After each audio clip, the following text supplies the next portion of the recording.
Hi friends, this is Leela. Welcome to my channel Leela Web Dev. We are reaching the end of this declarative reactive programming course. Up to now in the previous video what we have did. So when we are clicking on this update post and when the user successfully click on update, so we are showing a message post updated successfully, right? So now fine.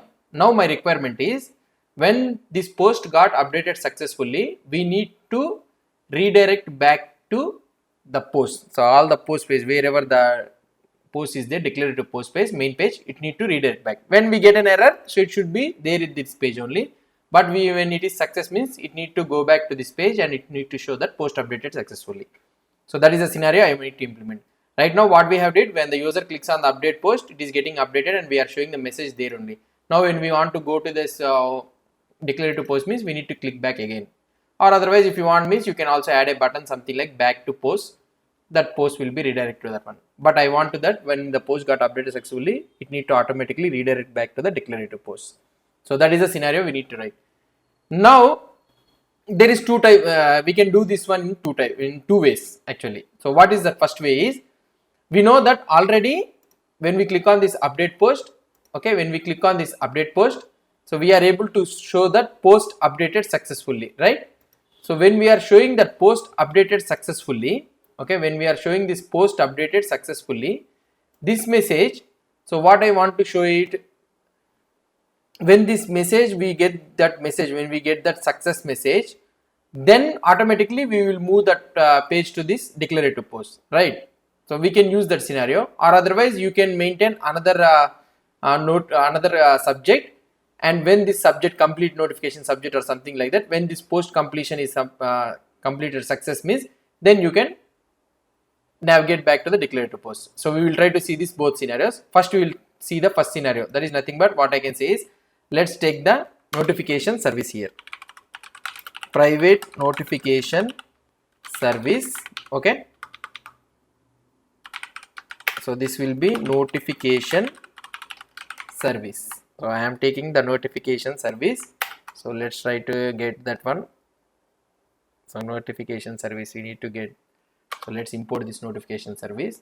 Now what I will try to do is, so here I will try to add notification dollar is equal to, so when this dot notification service, so when I get this dot notification service dot success message, okay, so when I get this success message action dot pipe, okay, tab, so you will get a message, okay, so you will get a message. So let's try to, yeah, you will get a message. And now if message is there, if message is not equal to empty, okay, if message is there, then I will redirect back the user. So I will redirect back the user. Let's try to see it. So let's go down here, and what I need to do, so here I need to import the router. So private router is equal to router. I am importing the router. Let's try to import the router. So I am importing the router. So router is also imported here. So let it import. So let's keep the comma here. Fine, right? So everything is fine. Now if message is there means, what I can do here, this dot router dot, sorry, so this dot router dot navigate by URL. So I need to do the navigate by URL, or navigate we can do whichever you want, declarative post, okay, or otherwise you can do navigate or router dot navigate back also, you can use that one, so not a problem. Fine, let's try to see whether we can get able to get the output or not. Now if I try to click on this up, so when we click on this one update post, so we are able to see the output, right? So but we are not adding this notification, we need to subscribe to this notification. So now where I can use, so this one in the view model I can use it directly. So here this dot notification, oh, this dot notification dollar. So let's import this notification dollar. That's it. So I have imported the three things. So come and latest. So now when this page got refreshed, so let it refresh. So when we get refresh this page, so now we are not able to see the page. Why we are not able to see the page is, first time this notification doesn't emit anything success message. So combine latest will be executed, at least all the three has to emit at least one item, but here the notification service is not emitting anything. So when we submit the post only, this notification service will be emitted. Now what I can do here, I can do the start with, I can use the start with operator. So start with empty. So I am doing the start with empty. Okay. Now let's try to see the output. So now let's import the start with. Yeah, it's imported. Now let's try to see the output. Let it refresh. When the page is got refreshed, now we will be able to see the thing. Okay. Now at least all the values is emitted at least once.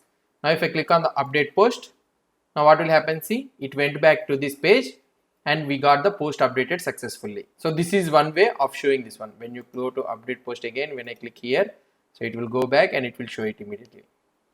So this is the one way of doing that one. And another way of doing this one is, so what we do is, another way of doing this one is, so declarative post.service.ts, right? So here another way of doing this one is, so where it will happen, another way is, we can go to this declarative post.service.ts, and here what is the thing happening in this one? So we can create one notification, something like post CRUD complete subject. Okay, we can have something like this, and what I can do, it could be a something like new subject, it is of type boolean. Okay, when this one is completed we need to know, and here I will add post CRUD. Okay, so complete action, I can take action, so I can do something like this dot post CRUD. Okay, complete subject dot as observable, I am taking it as observable. So we are creating one subject, post CRUD complete subject. So now when we need to emit this one, so let's keep it as a private. So when we need to emit, as soon as when this one is submitted or updated or submitted, like that. So let's go here where we use here in this one. So this is the thing, add post to server. Here we can use it. So wherever you want you can use it. Something like after sending the message you can use this dot post complete subject dot next of true. Okay, so we can use it next of true. And another one is, so where can we use? Here in the update also we can use it, this one. In the delete also we can use it. So this is another way of doing the notification. So why? Because we don't want to use this notification service. Why we didn't want to use this notification service is, this notification service may be a common for all the components, right? So where anyone can invoke that success message. So here it should not invoke. So when the success message is invoked for another component means, so this may have some problem. So for that reason I am keeping a separate subject for the dedicated for the post completion. So now what I can do here, so instead of doing this one, so let's take the post service. Okay, so post service dot post CRUD. Okay, post CRUD completion action, I am taking this one. So dot pipe and start with false, so I am taking start with false. So as this one is a boolean, so like that. So if message is there means then do this one. So that's it. So we are having this notification and all those things, and we can have a dedicated CRUD completion action. Now if you try to see the output, if I click on this update post and if I click on this update post, see we are able to navigate automatically. So this is also one way of getting the output. Now now we are also able to get the output. So sometimes update post is going away very quickly, right? So let's try to solve that one next time and our next video. And also what we can do is, now if any problem occurs, so for example if any error or anything occurs, so what will happen? So it should not navigate to this declarative post, so rather than it has to show the output error message directly at the top. So it should be, the page should be here only. So let's try to do that one in the next video, and also let's try to solve that. When we click on update post, it is going away very quickly, right? Let's try to see that one also. Hope you understood about this success message and what I can say, the navigating page after completion of the successful post submission. So hope you understood about this one. If you have any doubts or any suggestions, please post the comments below to this video. And if you like this video, please do support me by subscribing to my channel. Thank you.